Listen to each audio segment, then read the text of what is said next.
Arranquemos.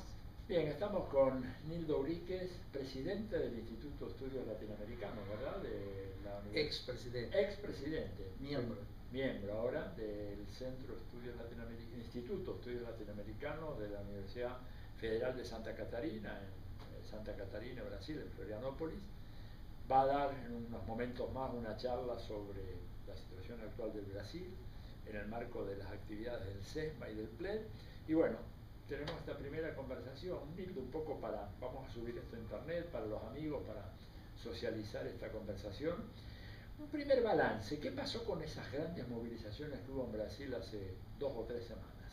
¿Cómo estamos ahora? ¿Se puede decir de que arranca un nuevo ciclo político de ascenso de la lucha de masas en Brasil, o fue un fenómeno, digamos, así fulgurante que apareció, desapareció y ya ha vuelto la quietud? ¿Qué dirías tú, por ejemplo? Bueno, tú sabes que en Brasil los grandes procesos de transformación son en general muy lentos y diría de largo plazo, sí, casi una ola brodeliana. Pero es indudable que las jornadas de junio cambiaron el clima político ideológico del país, indudable, en que obviamente lo espontáneo fue mucho más importante que lo organizado, como demostró también después la convocatoria para el paro general del 11, hace algunos días. El 11 de julio. El 11 de julio, que fue definitivamente un movimiento de muy baja repercusión, comparado con las gigantescas manifestaciones en Río, por la propia policía, por lo menos 300.000 gente. La policía decía eso. La policía de Río. Y en São Paulo por lo menos 180.000 gentes en la calle, y manifestaciones en todas las capitales del país, de los estados del país. Es decir, un movimiento de masas inesperado para el establishment, inesperado para gran parte de las fuerzas progresistas de izquierda que apoyan el gobierno Dilma, cuyo epicentro fue el movimiento del Pase Libre, una organización que está implantada en 5 estados de la República y que en São Paulo, donde empieza la gran manifestación, cuenta con 40 militantes y que se dedican a luchar por la tarifa cero, es decir, luchar por una calidad renovada de política pública. Es decir, esta gran eclosión social expresa un malestar que está en la sociedad brasileña, tumba definitivamente con el mito de Brasil, un país de clase media, cuestiona fuertemente la calidad de la política pública y abre un nuevo periodo de luchas para sectores más radicales, yo diría para la emergencia de un nuevo radicalismo político, para la reubicación de las fuerzas que apoyan el gobierno Dilma y grandes dificultades también para la derecha brasileña, que no encontró en las calles capacidad de dirección tampoco. Es decir que indudable vivimos, y vamos a decir, vivir un nuevo periodo este año, y se abrió un nuevo escenario para las elecciones de 2014. Así tú dirías que se abre un nuevo escenario, ¿verdad? Indudable, porque el escenario hasta entonces era de una disputa entre tucanos, es decir, la socialdemocracia brasileña de Cardoso, y Serra y Aécio Neves, por un lado, y de otro lado el gobierno de Dilma, que buscaría y va a buscar la reelección.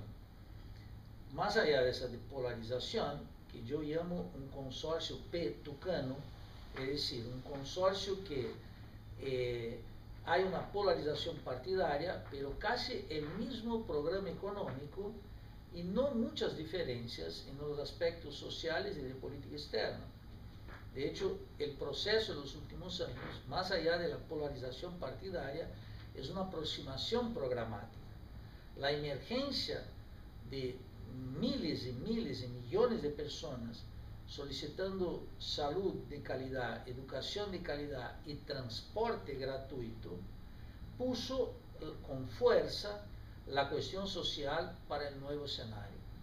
Y un nuevo escenario en que tanto la oposición mayoritaria como el gobierno está practicando ya una política de austeridad, de corte neoliberal, de tal forma que este escenario se complicó porque mayoría se fueron a las calles a decir, la educación es más amplia con el gobierno de Lula y de Dilma, sí, pero todavía 80% están en escuelas privadas. La salud fue favorecida en el último periodo, sí, pero sigue siendo muy mala y especialmente mala para los pobres.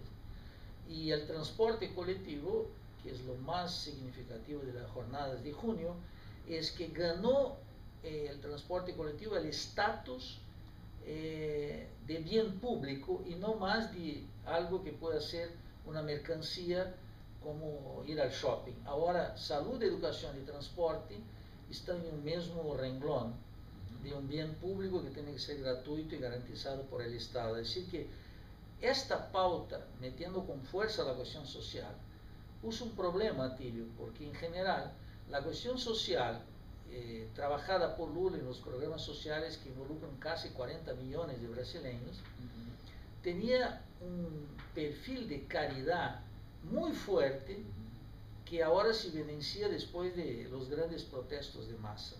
Es decir, no basta los programas sociales, atender a la gente que no tiene empleo, el mercado informal, los trabajadores más ofendidos y humillados, aquellos que están en el completo abandono por el Estado. Es decir, esta masa fue contemplada por el Estado mínimamente. Y la jornada de junio dijo, definitivamente no basta, porque la riqueza en Brasil en este periodo creció al punto de que la apología del gobierno y del establishment en general es indicar que Brasil va a superar a Inglaterra en relación al PIB, al Producto Interno Bruto. Es decir, seríamos la quinta economía del mundo medida en el PIB, y con una cuestión social que es típica de su desarrollo, de la dependencia de un país como latinoamericano que somos. Además, con un grado de inequidad social muy fuerte. Yo estaba mirando algunas cifras, por ejemplo, sobre el salario mínimo en Brasil, que está en 620 y tantos reales aproximadamente, ¿no es cierto? La discusión es, bueno, ¿cuánta gente ganará en Brasil, no digamos un salario mínimo, pero hasta 2 salarios mínimos, 3? Así, una cifra gruesa, ¿cuánto sería? Eso, cuando uno mira los datos oficiales, es muy contundente. 76% de la población económicamente activa, que en Brasil alcanza 110 millones de trabajadores, ganan hasta 3 salarios mínimos. 76%. Y 3 salarios mínimos serían 1.800 reales. 1.800 reales. ¿En dólares cuánto sería? Y eso sería 1.800 reales, sería 900 dólares. Pero resulta que el salario mínimo necesario, calculado por el DIEESE, para un trabajador en Brasil sería 2.800 reales. Es decir, que más de 80% de los asalariados en Brasil no ganan siquiera el salario mínimo necesario para un trabajador. ¿Para una familia tipo? Para una familia tipo. O sea, padre, madre y 2 padre, hijos. madre y 2 hijos. Es decir, si uno puede afirmar muy claramente que el patrón de reproducción de la fuerza de trabajo en Brasil es típico de una sobreexplotación de la fuerza de trabajo, muy claramente. Y eso revela también que el país clase mediero, creado por Banco Mundial o por la Secretaría de Asuntos Estratégicos de la Presidencia de la República, logró esta formidable transformación en Brasil a partir de una alteración estadística, pero no de una alteración real en la sociedad. Por eso la protesta sigue siendo muy fuerte. Cuando dices alteración estadística, digo, para gente que por ahí no está muy familiarizada con... ¿A qué te referirías exactamente? Porque la Secretaría de Asuntos Estratégicos de la Presidencia de la República, cuyo dirigente máximo es Moreira Franco, un político de Río, de la base aliada del gobierno de la presidenta Dilma, lo que hizo fue establecer una nueva metodología de cálculo para saber quién es un típico clase media brasileño. Y el clase media brasileño es aquel que gana hasta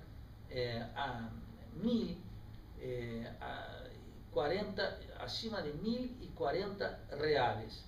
Es decir, un poco más de un salario mínimo y medio. ¿Esa sería clase media? Eso ya es considerado por el cálculo del gobierno lo que de manera muy cínica la prensa llama la clase C, que es esa que según el discurso oficial sacó de la miseria 30 millones de brasileños y puso en la clase media otros 40 millones. Es decir, los periodistas, los académicos y los políticos que divulgan la emergencia de la clase media seguramente no quieren participar de la clase media, porque es una clase media muy rebajada. En definitiva, lo que tenemos en Brasil es que lo que tú mencionabas es un país de una riqueza inmensa, y yo no dudaría en afirmar que por la riqueza mismo es el país más desigual de América Latina. Sí, siempre se dice eso, ¿no? Que Brasil es el campeón mundial de la desigualdad, de la distribución de la riqueza. A mí me impresionó un poco, yo te decía, este año se cumplieron 160 años del nacimiento de José Martí, y en Cuba hubo una gran conferencia y ahí estuvo Lula. Y un poco habló sobre este tema de la clase media, y había gente muy petista en el público, que hablaba, bueno, usted logró hacer de Brasil un país de clase media, así llegaron a decir. Y Lula dijo, mire, no se confunda, lo que tenemos es clase trabajadora que ahora tiene un poquito más de dinero. Y un poco por lo que vos me estás diciendo, la cosa va más por ahí que por la creación de una clase media al estilo europeo o norteamericano, claramente, porque con un salario mínimo y medio realmente no sos clase media en ninguna parte del mundo. Claro, vea que... Y Brasil además tiene un costo de vida muy elevado en términos dólares. Hay varias cosas a considerar. Primero, que lo que dice Lula revela un doble discurso, es decir, cuando está en un público más exigente, obviamente que no puede echar el cuento de Brasil clase media, pero en los meetings en Brasil, en la prensa, lo que predomina es la idea de que Brasil, en los 10 años del gobierno del PT, 8 de Lula y 2 de Dilma, hubo un cambio calitativo que casi sacó Brasil del subdesarrollo y la dependencia. Y eso yo diría que es el gran mito y la gran farsa. Lo otro es lo que tú mencionabas, es decir, una característica de la modalidad de estabilización monetaria que está vigente en Brasil desde la época de Cardoso, es decir, desde el Plan Real en 1994, es el hecho de que los salarios son muy bajos y los precios son dolarizados. Porque una tendencia del plan de estabilidad económica es que estamos bajo una permanente sobrevaluación del real, lo que permite, por ejemplo, que la cuenta turística brasileña, la balanza de pago, sea de miles de millones de dólares todos los años. Es decir, mucha gente viaja con un dólar muy barato por toda parte, para Estados Unidos, para Europa, para Argentina, por América Latina. Entonces, es un patrón que implica en salarios muy bajos y precios dolarizados. De tal forma que suponer la imagen mítica de la clase media que nosotros tenemos, que es en general el patrón estadounidense, que tenemos acá un intento de imitarlo, es una distancia planetaria de lo que vivimos en Brasil. Claro, ahí también lo que dijo Lula en esa conferencia, y quería un poco confirmarlo contigo, es que él dijo algo que incluso se escucha también acá en la Argentina, dicho de otra manera, ¿no? Para Brasil, Lula dijo que ¿por qué los banqueros se quejan si nunca ganaron tanto dinero como en los últimos años? Y acá a veces un poco escucha a la presidenta Cristina Fernández hablar de que los banqueros y algunos otros oligopolios se la llevaron con pala al dinero. Llevaron con pala el dinero. Que no es una metáfora cualquiera. Que no es una metáfora cualquiera. Ahora está pidiendo que sea con un cucharón, ¿no es cierto?, en este periodo de ajuste, Cristina, ajuste general. ¿Cómo es en Brasil eso? ¿Fue tan así? Sí. Y tiene que ver con la deuda pública, que es una cosa que tal vez se desconoce, porque más bien la idea que hay en América Latina es que en Brasil el tema de la deuda es un tema que ya está resuelto. Bueno, de hecho los ideólogos del sistema lo que dicen siempre es que la deuda no es un problema porque ya no se habla de la deuda, lo que revela una comprensión muy elemental del problema. Es decir, claro que el tema de la subasta de títulos públicos nunca está en la primera plana de cualquier periódico, ni siquiera de los periódicos especializados en economía. Esa modalidad de ajuste, de control de la inflación que empezó con Cardoso y Lula la mantuvo, tiene como característica, uno, una sobrevaluación de la moneda, y dos, muy importante, tasas de interés muy elevadas. Es decir, Brasil fue, en los últimos 20 años, el campeón mundial de las tasas de interés. Así es. Y después de 2007 y 2008, de la crisis global del capitalismo, en que Estados Unidos, no solo Japón, pero practicó tasas de interés negativas, la tasa de interés de Brasil es 8,5 hoy. ¿Contra una inflación de qué? Contra una inflación de 6,7. Es decir, es una tasa de interés real muy alta, pero esa tasa de interés es la tasa de interés del Banco Central que baliza todas las demás tasas. Hay tasas de 70%, 82%, la tasa para el comercio una, para la industria otra, para la tarjeta de crédito es otra, y son tasas estratosféricas que se pagan muchísimo, a tal punto que durante el gobierno, los 10 años del gobierno de Lula, nunca, los 2 mandatos de Lula y lo que va de la presidenta Dilma, se destinó menos que 44% de todo el presupuesto para el pago de interés de la deuda interna y la deuda externa. Pago de intereses. Pago de intereses. La deuda siguió se multiplicando. Te doy los datos. Cuando Cardoso asumió la presidencia, cuando empezó el Plan Real, él de hecho era ministro de Economía, Claro. la deuda interna era 64.000 millones de reales, una cuenta que nosotros dos podríamos pagar. Cuando Cardoso deja el gobierno 8 años después, esa deuda está en 740.000 millones de reales y multiplica por 10. Lula, después de 8 años, la deja en 1,5 trillón millones de reales. La multiplica por 2. Y Dilma la multiplica por 2. Hoy está en casi 4 años. 3. Pero en 4 años. Sí, en 4 años. Y Dilma, en 2 años y pico, la multiplicó por 2. Es decir, tenemos hoy 3 trillones de reales de deuda pública interna medida en moneda nacional. Claro, en español sería 3 billones, porque hay una 3 billones. Miles de millones y billones. Claro, billones son millones de millones. Exactamente. O sea, son 3 millones de reales de deuda pública. De deuda pública. Es decir, empezó, la característica de Brasil es de un superendeudamiento estatal. ¿Cómo se puede hablar de eso? Perdóname, para tener una idea de relación, eso es 40 y tantos % del presupuesto federal, ¿y cuánto del Producto Bruto entonces? Bueno, como el producto, ahí está el cuento. En general, lo que los economistas dicen es que hay una relación entre deuda y producto. Claro. En general dicen, bueno, la deuda crece, pero la deuda, el percentual de deuda en relación al producto baja, porque el producto en Brasil sigue creciendo. Sí. Bueno, el producto en Brasil sigue creciendo, pero uno paga deuda, el país paga deuda con dólares.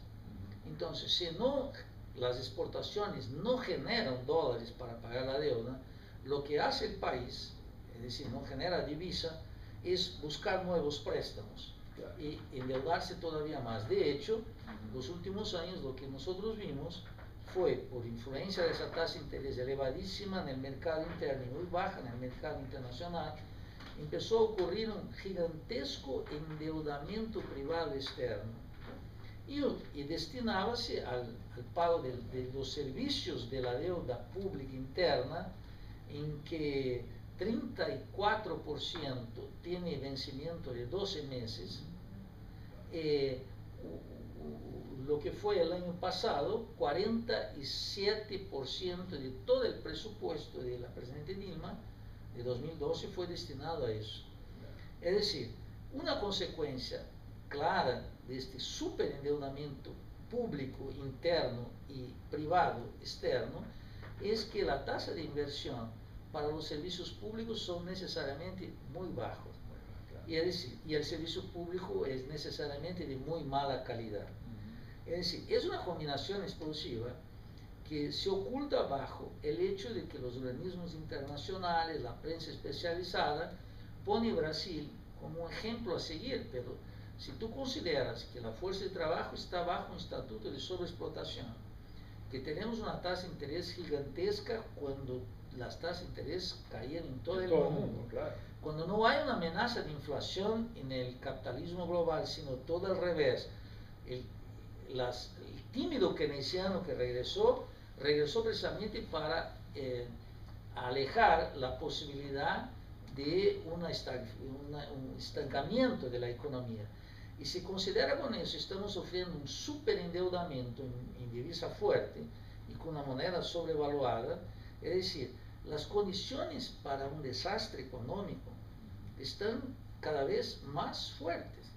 Y los 370.000 millones de reservas que tiene el país, si observamos por un lado la fiesta de derivativos que hay en Brasil y el grado de endeudamiento privado con un proceso de devaluación, los 370.000 millones de dólares es una cuantía muy pequeña para hacer frente a tamaña desorganización de la economía. Pero eso lo vamos a conocer, Atilio, como tú sabes, en el caso de Chile, de México, de Argentina, de Menem, después del desastre. Después del desastre, los economistas, los especialistas van a decir que era insostenible, cuando 15 días antes decían que era una maravilla. Dime una cosa, y con el presal y los grandes yacimientos petroleros en el litoral paulista, ¿no se podría estabilizar esta situación? Porque veo que mucha gente está diciendo en Brasil, gente muy vinculada al PT y al gobierno, que en realidad con esos ingresos el Estado va a tener una gran capacidad de pagar deuda, de avanzar en las inversiones sociales. ¿Es así? ¿O tal vez es un ardid más propagandístico de los muchos que hemos estado viendo últimamente? No, de hecho oculta algo gravísimo que está pasando en Brasil, que es en materia energética. Cuando el presidente Chávez, me acuerdo, una vez se encontró con Lula, decía, bueno, acá estamos con un nuevo sheik latinoamericano. Tal era la riqueza petrolera que hay en el presal. Lo que hay en el presal, según los especialistas, es 2 veces todo el petróleo que Brasil ya lo tiene, que ya da para el abasto interno y permite exportación. La ley de petróleo que maneja la presidenta Dilma y que manejó Lula, sigue siendo la ley de petróleo hecha por Cardoso, primer aspecto. Segundo, el presal, las nuevas subastas, establecen como pago de royalties 17%. Es decir, cuando el promedio mundial es 82% como mínimo de cobre de royalties para el país que tiene el petróleo, para el país que tiene el petróleo, los nuevos pozos, sobre todo el de Libra, que se calcula que el de Libra ni Petrobras lo sabe bien, mira que se va a subastar un pozo de petróleo que puede tener 8, 12 o 15 billones de barriles de petróleo. Es decir, estos pozos petroleros que van a ser subastados en el mes de septiembre o octubre de 2013 cobrarán de royalties hasta el 17%. Es una regresión. De hecho, el país está regalando, o sea, el 83% se lo quedarían las compañías. Las compañías internacionales. Y además, o sea, no es que se lo queda Petrobras y el Estado brasileño. No, Petrobras en algunas, en el edital, está impedida de competir. Es decir, la lógica del gobierno es una lógica, según dicen los economistas, de atracción de capital externo, porque Brasil ya tiene un déficit en cuenta corriente en el balance de pago en los últimos 3 años.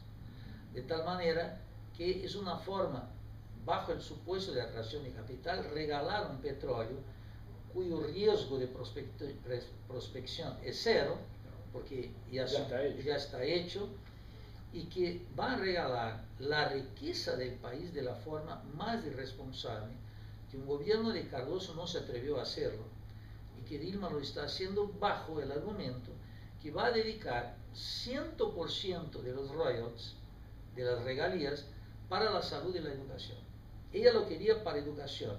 El Congreso esta semana dijo para educación y salud, pero es 100% de 17% claro, de las regalías, y no 100% de 83%, que es el patrón civilizado internacional, que hasta Noruega, Estados Unidos, en Ecuador y en Bolivia, Bolivia y Venezuela están cobrando eso. Y uno sabe que 18% de ganancia líquida en el mundo del petróleo, por los volúmenes que se operan, es una cifra extraordinaria. En tiempos de crisis, ningún capitalista puede encontrar algo así.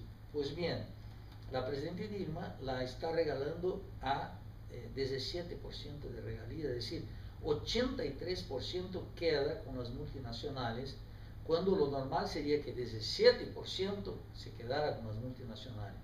De tal forma que esa riqueza futura, que ya Brasil extrae 300 millones de barriles del presal, esta riqueza futura no se quedará en el país, es una farsa. Eso se entrega a las multinacionales y nosotros, el sindicato nuestro de profesores de Landes, el sindicato nacional más combativo en Brasil, hizo un cálculo, nosotros no ganaríamos en educación más do que 1,6% de los 17% que va a la educación, porque hay una distribución para estados y municipios bajo el argumento que tienen que aplicar en educación y salud, pero que no está dirigido, de tal manera que un gobernador y un alcalde puede hacer lo que le da la gana y ponerle el programa que entienda correcto, o para sus negocios privados, etc. Entonces, esa garantía de una riqueza potencial inmensa tampoco se puede contar algo para el desarrollo nacional o para el abasto nacional o para programas sociales. O sea que está pasando con Brasil un poco lo que ha venido pasando también con el caso chileno y antes con México, eran puestos como ejemplos brillantes de una política exitosa y después cuando uno empieza a mirar se da cuenta de que hay una serie de problemas irresueltos muy muy serios.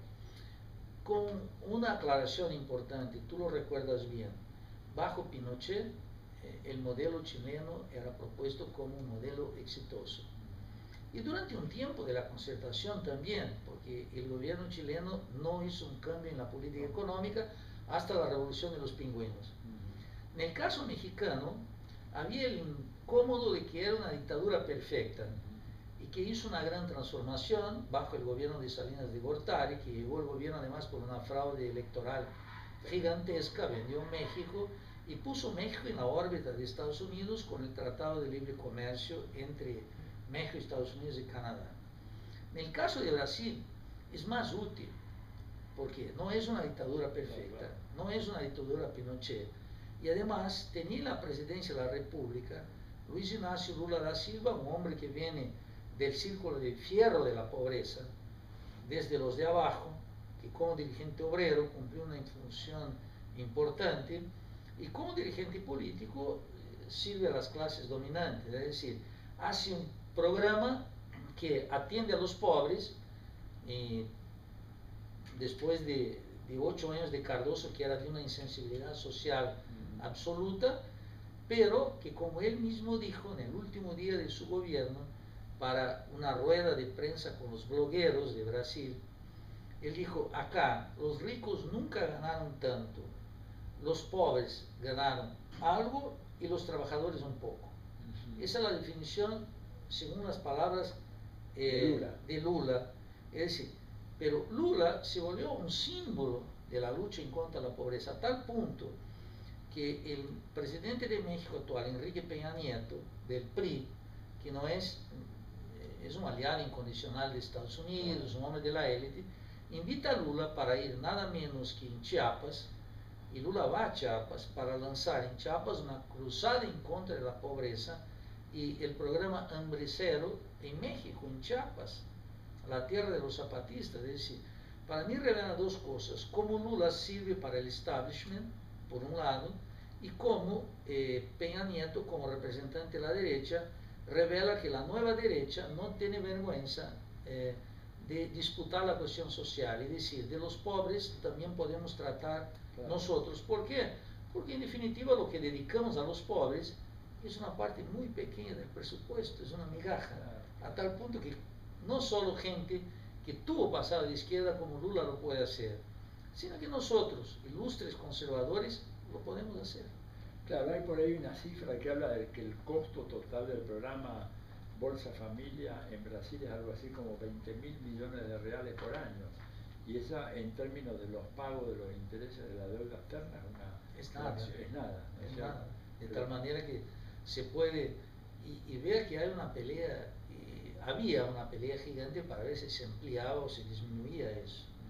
Y un contexto de Brasil que la tasa de desempleo es la más baja en la historia del capitalismo, es 5,7, que nosotros diríamos que sería una situación de pleno empleo. Sí. Y de hecho, cuando se configuró esa situación, hay una emergencia de la lucha de los trabajadores de los sindicatos. El año pasado, 2012, nosotros tuvimos 871 huelgas de trabajadores reivindicando mejores salarios, que es un percentual de huelgas, el número de huelgas, tan fuerte cuanto el gobierno de Cardoso. Así que las huelgas bajaron mucho en Brasil durante el gobierno de Lula, pero ahora volvieron a subir muchísimo, porque los programas sociales no alcanzan, porque los salarios son muy bajos y los empleos que se recuperaron mucho después de 2007 y 2008 son inferiores para las mismas funciones do que antes de esta fecha. Es decir, salarios muy bajos, precios dolarizados y un gasto gigantesco para el pago de los servicios de la deuda. Bien, una última pregunta quería hacerte que tiene que ver con las noticias de estos últimos días. Hoy estamos a 15 de julio, un poco para aquellos que nos están viendo, nos van a ver en los próximos días. La noticia de que Brasil tuvo durante bastante tiempo un centro de espionaje internacional manejado por la CIA y por la Agencia Nacional de Seguridad, y de que realmente Estados Unidos ha estado vigilando y monitoreando muy de cerca las comunicaciones y todo el tráfico de Internet en Brasil.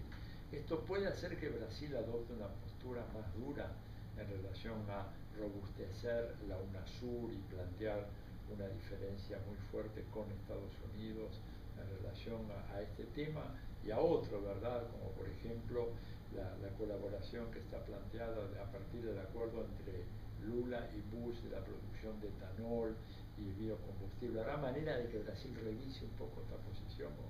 No creo, porque el sistema de monitoramiento de la Amazonía, el CIBAM, fue contratado en la época de Cardoso por una empresa estadounidense llamada Raytheon. Esta empresa fue contratada por indicación de Bill Clinton. Entonces el sistema de monitoramiento ya es estadounidense. Con la Raytheon. Con la Raytheon. La gran corporación. La gran corporación norteamericana. Claro. Estadounidense, sí. Entonces de tal forma que ya desde ahí la colaboración es... O sea, ellos monitorean hoy la Amazonía. Sí. Uno. Dos, muy importante.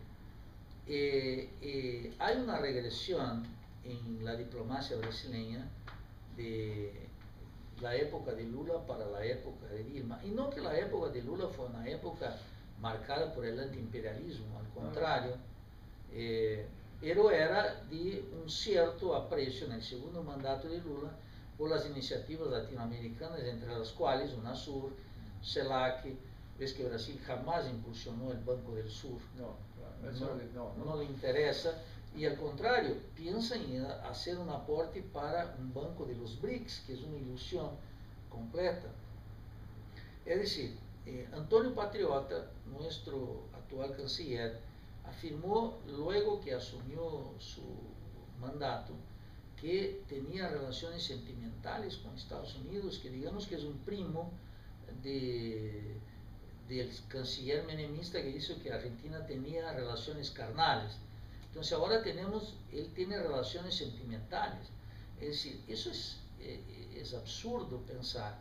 Y ahora, en el caso Snowden, precisamente, el senador de Paraná, Roberto Requião, en la sabatina que hizo con el canciller y con el ministro de las Fuerzas Armadas en Brasil, en el Senado, dijo claramente al canciller que fue un error Brasil no haber concedido el auxilio para Snowden, pero que hacía la propuesta de que Brasil defendiera en la reunión de Uruguay, que ocurrió hace poco, un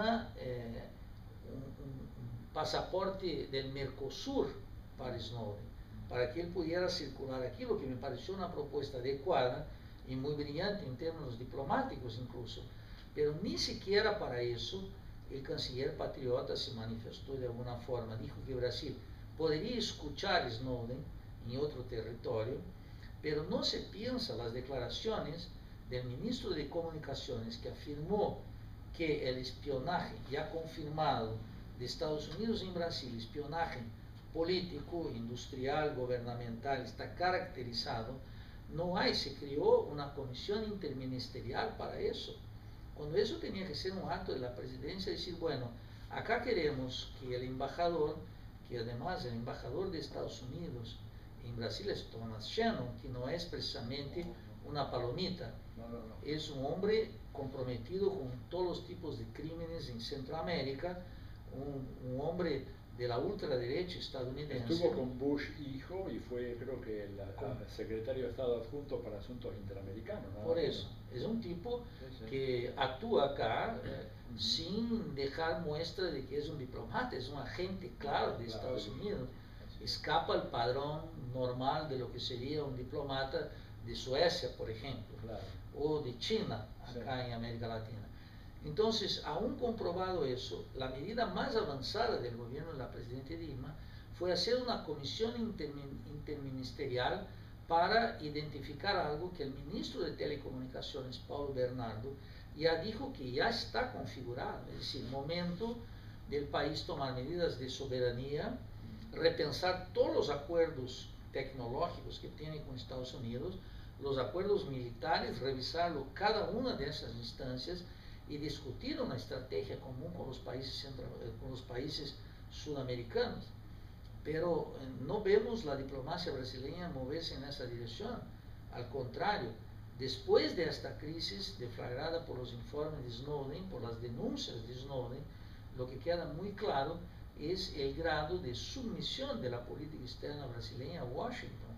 Antes se podía disfrazar, ahora no hay más explicación de por qué un Brasil, con la dimensión que tiene como país y con el grado de invasión que sufrió, no pueda contestar a la altura. Una última pregunta muy breve. ¿Está revisándose en el Congreso brasileño, por alguna información que me llegó hace unos pocos días, otra vez más la posibilidad de concederle a Estados Unidos la posibilidad de utilizar la base de aeroespacial que tienen en Alcántara, en el norte de Brasil? Mira, Alcántara es un proyecto aeroespacial muy importante nuestro, hubo una explosión y esa fue la razón por qué se puso como un proyecto secundario, pero un país como Brasil y un continente como América Latina es un asunto estratégico. Gastar 44, 47, 48, 49% para el pago de interés de la deuda y no desarrollar bases de lanzamiento de satélites y de cohetes que serían muy importantes para Brasil y para toda la región latinoamericana, es verdaderamente una inversión completa de prioridades. Y una inversión organizada por una política neocolonial muy clara. Entonces, las tratativas están siempre muy avanzadas en el Parlamento. De hecho, nunca dejaron de estar en el Parlamento. Lo curioso ahora es que en el contexto de revelaciones tan claras como en Snowden, eso aparezca otra vez. Es decir, cuando desmascarase la actuación de Estados Unidos, parece que los intereses de Estados Unidos internos en Brasil dicen vamos por todo. Vamos por todo. Y yo creo que es un tema muy sensible, muy difícil que avance sin un conflicto grande en el Parlamento ahora, pero es muy significativo que precisamente en el auge de una crisis política, diplomática y social en Brasil, el asunto haya regresado.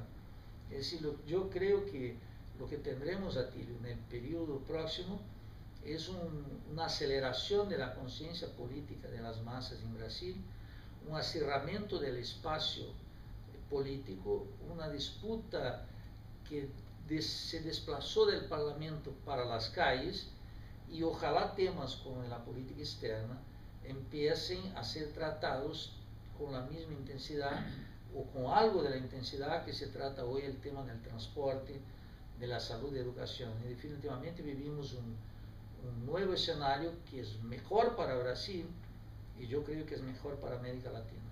Bien, muchas gracias. Bueno, en nombre del CESMA y del PLED, Nildo, muchísimas gracias y seguiremos en contacto contigo a través de, ¿cómo es la página web del IELA? IELA.ufsc.br de la Universidad Federal de Santa Catarina. Ahí está la página del instituto. Consúltenla porque tiene mucha información muy relevante para seguir de cerca los grandes acontecimientos de nuestra América. Muchas gracias, Nildo. Un gusto a ti.